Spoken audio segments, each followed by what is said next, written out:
بسم الله الرحمن الرحيم صباح وناكسن قضبض وررك رسالة دينا سيديغستيال ساكا وحا ugu waaweyn wararkii ugu dambeeyay ee khilaafka dawladii ahlu sunna iyo kulamadii ugu dambeeyay ee xalay ka dhacay Dhuusamareeb dawladda Soomaaliya oo taliye cusub u magacaawday saldhigga booliiska degmada Gurceel wasaaradda amniga Soomaaliya oo sheegtay in weli fursad ay haystaan dhalinyarada ku jirta al-shabaab inay ka soo baxaan dawladda Turkiga oo sheegtay inay ka qayb qaadanayso wada hadallada Soomaaliya iyo Somaliland maamulka gobolka Hiiraan oo sheegay in marnaba aan laga cabsi qabin in musuqmaasuqa gargaarka soo gaaraya gobolka Hiiraan Puntland oo sheegtay gurmadkii ugu horeysay inay gaarsiisay dadka ay saameeyeen fatahaadda webiga Shabeelle ee gobolka Hiiraan dawladda Iiraan oo meesha ka saartay wada hadallo ay la gashay dawladda Mareykanka iyo madaxweynihii hore ee midowgii Soviet oo ka digay xasarada dhex taagan Ruushka iyo wadamada reer galbeedka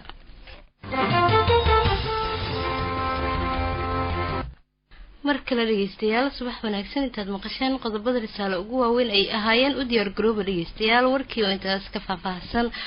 waa subaxnimo isniin ah taariikhdu waxa ay ku beegan tahay 4 bisha 12 November sanadka 2019 Maxamed Abuukar Dabaasha ayaa soo saaray warka subaxnimo ayna ku bilawnay wararkii ugu dambeeyay ee khilaafka dawladda ururka ahlu sunna iyo kulamadii ugu dambeeyay ee xalay ka dhacay magaalada Dhuusamareeb warkaasi warkoo la xiriira dawladda Soomaaliya oo taliye cusub u magacaawday saldhigga booliiska degmada Gurceel waxa faahfaahinaya wariyaheena Maxamed Abuukar Dabaasha xaaladda magaalooyinka Dhuusamareeb Gurceel iyo Matabaan ayaa xalay deganeed kadib markii halkaasi saacadihii ugu dambeeyay dhaqdhaqaaqyo ciidan ay shalay ka soconayeen guud ahaan markii degmooyinkaasi la wareegeen ciidamo ka amar qaata dawladda federaalka Soomaaliya ciidanka dawladda ayaa si buuxda waxa ay gacanta ugu hayaan deegaanka degmooyinka liirada Matabaan iyo Gurceel iyadoo maleeshiyadii ka tirsan ururka al-sunna wal jamaaca iskaga baxeen guud ahaan magaalada madaxa xukuumadda galmudug Sheekh Maxamed Shaakir Cali Xasan oo la hadlay warbaahinta qaarkii waxa uu sheegay in ahlu sunna aysan ka bixin magaalada Dhuusamareeb isla markaana wali ay jiraan kulamo u socda ahlu sunna iyo wasiirka arrimaha gudaha xarunta ugu weyn hadda ahlu sunna ay kaga sugayeen magaalada Dhuusamareeb ee xarunta Inji ayaa shalay ilaa xalay waxa ka soconayay kulamo la isku gabalacsaday oo hoggaanka sare ururka ahlu sunna ay ku wada qaadanayeen ayadoo qorsho ahaa inay soo saaraan war qoraal oo ku saabsan kulamadooda iyo waliba waxa ka dhacay deegaanada ay maamuli jireen ayaa wararka qaarkaan helayay waliba xubno ka tirsan ururka al-sunna ay idaacadda risaalo u sheegeen in wali aan la isku afgaran go'aanada al-sunna ay ka soo saari lahayn shirkoodii xalay shirka ayaa bilowday shalay ilaa xalay ayaana hoggaanka ururka al-sunna waxay ku qaadanayeen xarunta Inji waana xarunta kaliya ay kaga sugayeen magaalada Dhuusamareeb marka loo eego xarumihii badnaa ee magaaladaas ay ka maamuli jireen awoodda ahlu sunna ee gobolka Galgaduud ayaa markan u muuqata kuba si yaraanaya marka loo eego gacan ku haynta magaalooyinka ugu muhiimsanaa ee ahlu sunna ay ciidanka dawladdu ay la wareegeen waxa sidoo kale khilaafka ka dhashay tallaabada ay qaaday dawladda federaalka ay xubnaha ururka ahlu sunna qudhooda ila xogaal ay noo sheegeen inay ku kala qaybsameen xubno kamid ah ahlu sunna ayaa iskaga baxay kuwaas oo ugu dambeyn la saftay dawladda federaalka Soomaaliya waxaana qayb ka ah gudoomiyay magaalada Dhuusamareeb ee ahlu sunna ugu magacaabna saraakiil ciidan iyo waliba xubno kale kuwaas oo cuntumi weeyay go'aanada ahlu sunna magaalada Gurceel ayaa ciidanka dawladdu shalay ay la wareegeen magaaladaas in muddo ay gacanta ku hayeen ururka ahlu sunna wal jamaaca taliska booliiska Soomaaliya ayaa halkaas u magacaabay taliska ciidanka booliiska Soomaaliya ayaa waxay taliye cusub u magacaabeen saldhigga booliiska degmada Gurceel ee gobolka Galgaduud halkaas oo shalay ciidanka booliiska waa ciidamada dawladda federaalka ay la wareegeen degmada Gurceel ayaa waxa hore u maamuli jiray ururka al-sunna wal jamaaca shalay waxa halkaas gaaray ciidanka dawladda kadibna al-sunna iskaga baxeen meel banaanka ka ah magaalada taliyaha booliiska Soomaaliya waxa saldhiggaasi u magacaabay inuu noqdo taliye Zakariya Cali waxaana shalay si rasmi halkaas u gaaray asagoo iyo waliba ciidamadiisa oo hogaaminaya waxaase xusud mid dhammaan saraakiisha horkacaya howlgallada meelaha hadda ciidanku ay la wareegeen ee deegaanada ahlu sunna ay u badiyeen saraakiil hore kaga tirsanaa ururka ahlu sunna kuwaas markii dambe ee la isku daray ciidanka oo la qarameeyay xaaladda deegaanada gobolka Galgaduud ayaa haatan u muuqda mid degan waxaana laga dhirsugayaa go'aanka ahlu sunna iyo waliba waxa ka dhigi doonaan xiisada halka ka jirta iyo falcelinta dawladda iyo sida loo wajihi karo xalinta halkaasi maadaama la qorsheenayo in maamulka galmudugta cusub la dhiso dawladda Turkiga waxa ay sheegtay inay ka qayb qaadanayso wada hadallada dawladda federaalka ee Soomaaliya iyo maamulka Somaliland Cabduqaadir Jakarta ayaa warkan inoo faahfaahinaya dowladda Turkiga ayaa shaacisay xilligan Soomaaliya ay u baahan tahay taageero ballaaran si ay u hesho xaalad deganaansho ah oo shacabka Soomaaliyeed iyo dowladoodaba ay ku gaaraan guul weyn. Wasiirka arrimaha dibadda ee dalka Turkiga Mevlut Cavusoglu ayaa sheegay in shirka heer wasiir ee wadamada ku jira ururka iskaashi Islaamka in Soomaaliya u baahan tahay taageerada Turkiga iyo dunida kale Islaamka si loo taageero looga geysto deganaanshaha siyaasadda dib u dhiska ciidamada ammaanka lana abuuro waji deganaansho ah si loo gaaro horumar dhanka dhaqaalaha ah. sidoo kale wasiirka waxa uu sheegay in loo baahan yahay iskaashi laga yeesho isla markaana Soomaaliya maqaamkeeda si sare loogu qaadi lahaa heerka haatan ay joogto caalamkana laga diyaariyo. isagoo shirkaas khudbad ka jeedinayay ayuu wasiirka sidoo kale sheegay in dowladda Turkiga ay diyaar u tahay inay kaalin mug leh ka qaadan doonto wada hadallada Soomaaliya iyo Somaliland oo sanadii u dambeeyay ahaa kuwa hakad ku jira oo qabsoomin. waxa uu sheegay in Soomaaliya ay la garab taagan taageerahii iyo hool ah isla markaana dowladda dalka Turkiga ee diyaar u tahay in kaalinteeda kaga aadan ay ka qayb qaadato sidii markaas wada hadallo ay u dhaxmari lahaayeen Soomaaliya iyo Somaliland oo aaminsan inay ka go'day Soomaaliya inteeda kale. ugu dambeyn wasiirka waxa uu soo hadal qaaday arrimaha doorashada dalka Soomaaliya waxa uuna sheegay in doorashadaas ay tahay muhiim isla markaana ay ku xiran tahay mustaqbalka dalka Soomaaliya markii ay si cadaalad u dhacdo doorashada soo socota ee sanada 2021. dowladda Turkiga ayaa waxa ay ka mid tahay dowladaha sida weyn Soomaaliya u taageera isla markaana gurmado degdeg ah la soo gaara markii ay dhacaan dhibaatooyin kala duwan oo dhanka nolosha ah. iyadoo la xasuusto in sanadkii 2011 ee Soomaaliya la soo gaareen gurmado kala duwan xilligaas oo Soomaaliya ay ka dhacday abaar daran. markan wasaaradda amniga ee xukuumadda federaalka Soomaaliya ayaa sheegtay in weli fursad ay u haystaan dhalinyarada ku jirta ururka Al-Shabaab inay ka soo baxaan. Axmed Tifo Xasan ayaa warkan inoo faafahinaya. wasaaradda amniga ee xukuumadda Soomaaliya ayaa shaacisay mar kale inay diyaar u yihiin inay qaabilaan ragga ka tirsan Al-Shabaab haddii ay doonayaan inay isaga soo baxaan. dowladda federaalka ee Soomaaliya ay soo dhaweynayso raggaas dhaqan celina loo sameynayo. wasiir ku-xigeenka wasaaradda amniga ee xukuumadda federaalka ee Soomaaliya Cabdinaasir Saciid Muuse ayaa sheegay in ay weli fursad haystaan ragga ka tirsan Al-Shabaab ee uu sheegay in la khalday sidoo kalena ay ka faa'iideystaan fursadda uu siiyay madaxweynaha Soomaaliya Maxamed Cabdullaahi Maxamed Farmaajo. wasiir ku-xigeenka amniga ayaa ka digay in ay laamaha amniga si fudud ay ku aaminaan ragga ka tirsan Al-Shabaab ee soo goosay waxaana uu faray in si adag ay u baaraan isagoo sidoo kale sheegay in ay jiri karto in rag ka tirsan Al-Shabaab oo isu soo dhiibay afkana ay ka sheegaan ha yeeshee si hoose ay ula shaqayn karaan xubnihii ay ka soo tageen. waxaan wasaarad ahaan sameynay barnaamijkan dhaqan celinta in dhalinyarada ay noloshooda dib u helaan waxbarasho u helaan bulshadoodii ay dib ula midoobaan la cafiyo si ay noloshooda caadiga u helaan. arrintaasi waqti badan baa dawladda gelisay waxaana hormuud ka ah madaxweynaha oo fidiyay cafis in barnaamijkan dhalinyarada lagu soo dhaweeyo wax lagu baro noloshooda wax laga bedelo. waa ogsoonahay nimanka nabadiidka ah dhalinyarada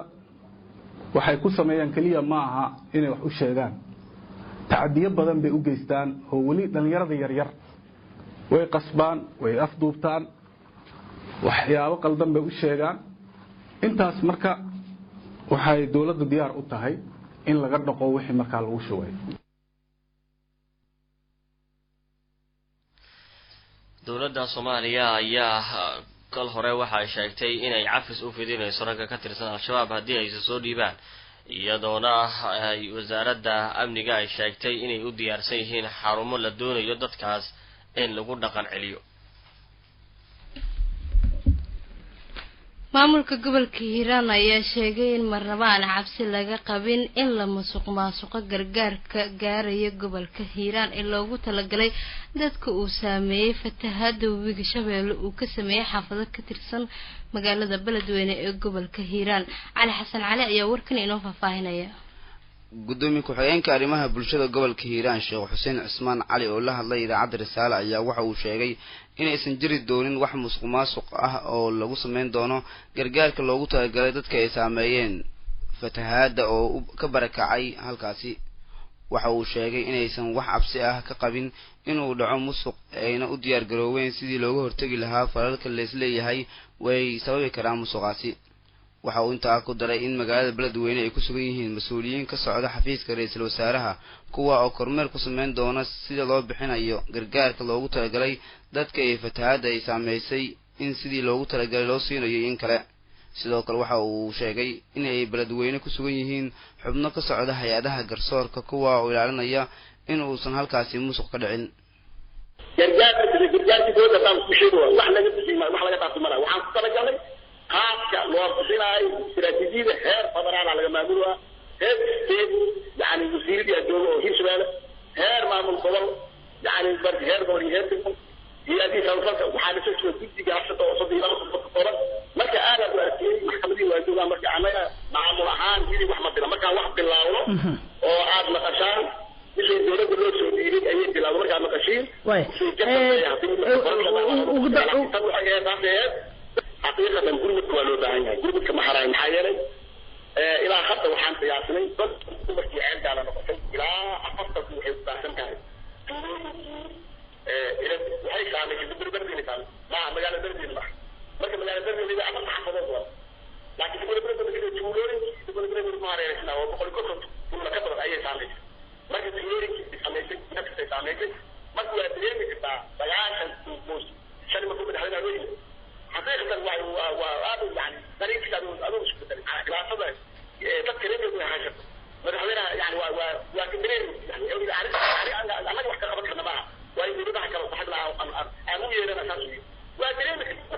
مركز العصر هذا برضه هذا كل مكة وإن شاء الله وانا في سؤال وانا لاقي واحد دينا واحد مسؤول قال عن نبي تأتي من الموسيقى نعمل وشيء وانا لاقين بيني كل مكة إنسان هاي ترى نقول سلطة حلو على كل شيء نرى خبر وحصولني وحدين عندي وحسنين على كل سبحانه وتعالى إن شاء الله ونوصل لنا وحدين وحاول يا رئيس ولا ترجعنا لكن إذا بدأت أن وحكي لي حاول يا رئيس إنه في الإرجاع سبحان الله أكيد لأنه سيد الجريمة هاي يسود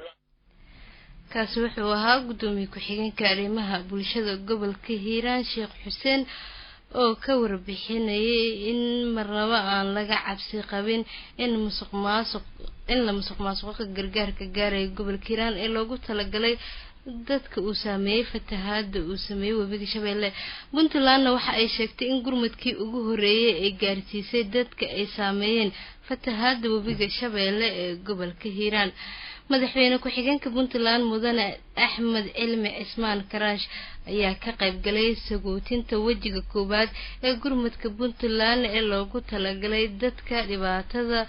uu ku sameeyay fatahaada webiga Shabeelle. sagootinta gurmadka reer Puntland ee Beledweyne ayaa waxaa madaxweyne ku-xigeenka Puntland ku wehelinayay mas'uuliyiin ka tirsan golaha xukuumadda iyo wakiilada saraakiil ka tirsan madaxtooyada